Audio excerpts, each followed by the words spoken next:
Hello guys, hope you are doing extremely well. In this video I'm going to explain this problem of the day from Coding Ninjas Studio, and today's problem is sum of zeros. This is pretty simple and straightforward problem, and here it is given, we will be given a binary matrix that will be containing only zeros and ones with dimensions n into m. You need to find and return the sum of coverages of all zeros of the given matrix. Coverage for a particular zero is defined as the total number of ones around it. Means immediate left, immediate right, immediate up and immediate bottom positions. Basically it is saying that we'll be given a matrix like this, that will be a binary matrix 0 1 0 1 1 0 0 0. We have to find coverages for all zeros and we have to return that sum. And coverage for a zero is defined as, suppose we want to find the coverage for this zero, it will be the sum of ones around it, means just above it. This is the one just above it, this is the one just immediate right of it, so the coverage for this zero will be 2. Similarly, we have to calculate the coverage for every zero. How many zeros are there? 1 2 3 4 5.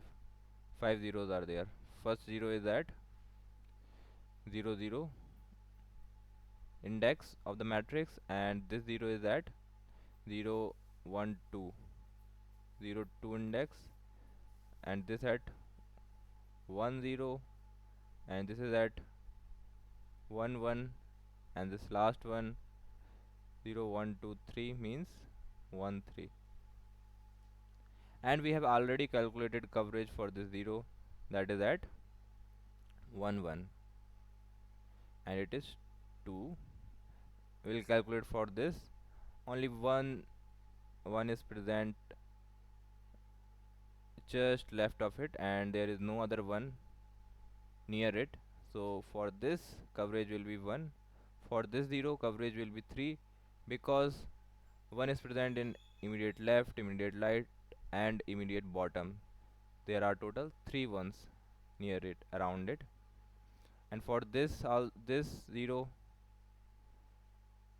we cannot count any one, because there is no immediate one in its neighbor, will count its coverage as 0. For this 0 we have already calculated. For this 0 there are 2 ones near it, this above one above it and one in the left of it, there are 2, and we have to return the total sum of it. And here in this case sum will be 3 to 5, 5 to 7, 7 1 8. So here in this case in this matrix our answer is going to be 8, which we will return from our given function. Now this is pretty straightforward problem, and approach is also very simple. Just we will iterate through, we will go through all the elements present in the given matrix, and we will check if the particular element of the given matrix is 0 or 1.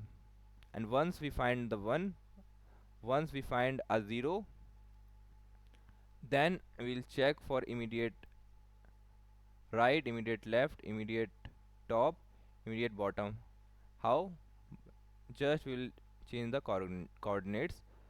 If the coordinate of this element is x y, means x row and y column, then for finding the coordinate of the element present just above it, we will just do, we will subtract one row.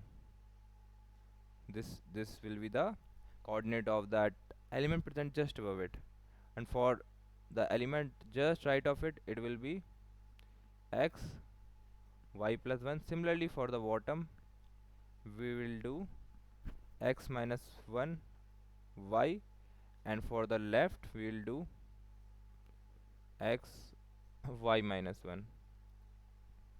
This is the coordinate of top, this is for left element, this is for bottom element,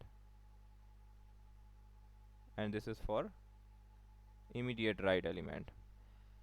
And if any of them is 1, then we'll increase our count by 1.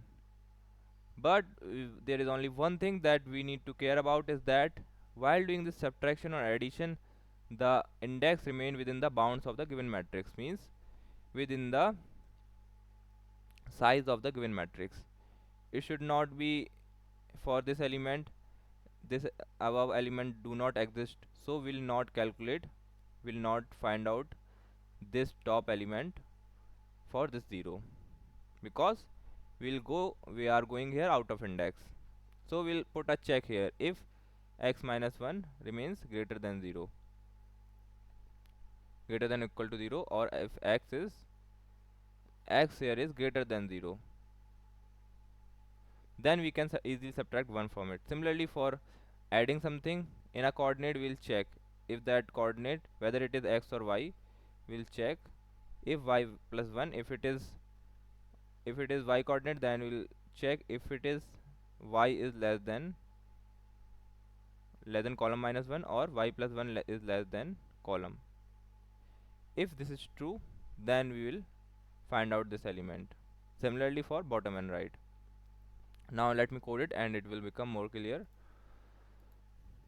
First of all, I'm going to find here how many rows are there in this matrix. Intro mat size. With this size function, we find the size of any vector. It is vector of vector, so for finding the number of rows, we have to do the given matrix dot size. Now for column, it is a vector of vectors, so for finding the length of column, we have to find the length of the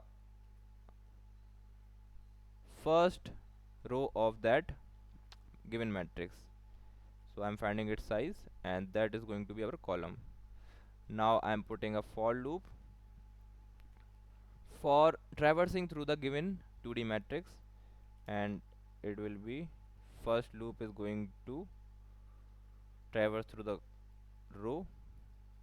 So here I will write row I plus plus. Then inside for loop will be traversing through the columns, so it will run till less than j is less than column j plus plus. And here I will get one by one each element. So if mat I j means particular element is 0, then I will do something, otherwise I will move ahead. And for counting my answer, I am creating here an answer variable and initializing it with 0. Now I am checking for the top element. If x minus 1 is greater than equals to 0, and if this condition gets true, then only second condition is going to execute, otherwise it is not going to execute. If we do not put this condition and this second condition, that is I am going to write mat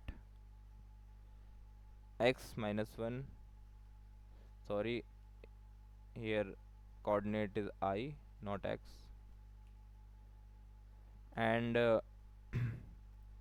j is equals to 1. If I don't put check here, then it will give me runtime error that this index is not present in the given matrix. So I am putting a check here, and if this happens, I am simply going to increase my answer counter. Similarly, I am going to check for the right element like this. If j plus 1 is less than column and mat I j plus 1 is equals to 1, then also I will increase my answer counter. And for the bottom element, I will check if I plus 1 remains less than row and mat I plus 1 j is equals to 1, then I will increase my answer. And the last condition for the immediate left element, and I will do here j minus 1 is greater than is equals to 0, and mat I j minus 1 is equals to 1, then I'm going to increase my answer counter. That's it. At the end I'm going to return this answer. Now running it. Yes, all the test cases are passed.